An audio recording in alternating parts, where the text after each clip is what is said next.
حضرت خباب رضی اللہ بن الارد کی تکلیفیں۔ حضرت خباب رضی اللہ بن الارد بھی انہی مبارک ہستیوں میں سے ہیں جنہوں نے امتحان کے لیے اپنے آپ کو پیش کیا تھا اور اللہ کے راستے میں سخت تکلیفیں برداشت کیں۔ شروع ہی میں 5-6 آدمیوں کے بعد مسلمان ہو گئے تھے، اس لیے بہت زمانہ تک تکلیفیں اٹھائیں۔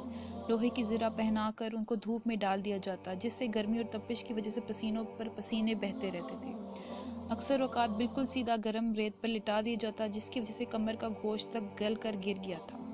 یہ ایک عورت کی غلام تھی، اس کو خبر پہنچی کہ یہ حضور اقدس صلی اللہ علیہ وسلم سے ملتے ہیں، تو اس کی سزا میں لوہے کو گرم کر کے ان کے سر کو اس سے داغ دیتی تھی۔ حضرت عمر رضی اللہ عنہ ایک مرتبہ عرصے کے بعد اپنے زمانہ خلافت میں حضرت خباب رضی اللہ عنہ سے ان تکلیف کی تفصیل پوچھی جو ان کو پہنچائی گئیں۔ انہوں نے عرض کیا کہ میری کمر دیکھیں۔ حضرت عمر رضی اللہ عنہ نے کمر دیکھ کر فرمایا کہ ایسی کمر تو کسی کی دیکھی ہی نہیں۔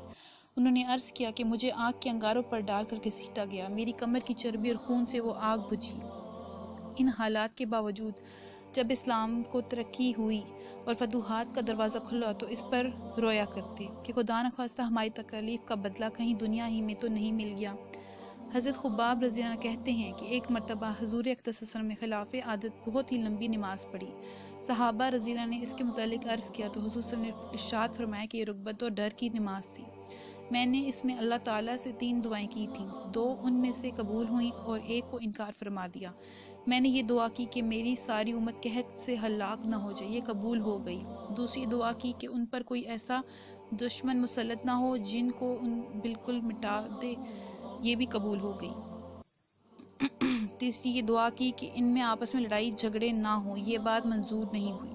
حضرت خباب رضی اللہ عنہ کا انتقال 37 ہجری میں ہوا اور کوفہ میں سب سے پہلے صحابی دفن ہوئے۔ ان کے انتقال کے بعد حضرت علی کرم اللہ وجہہ کا گزر ان کی قبر پر ہوا تو ارشاد فرمایا اللہ خباب رضی اللہ عنہ پر رحم فرمائے، اور اپنی رغبت سے مسلمان ہوا اور خوشی سے ہجرت کی اور جہاد میں زندگی گزاری اور مصیبتیں برداشت کی۔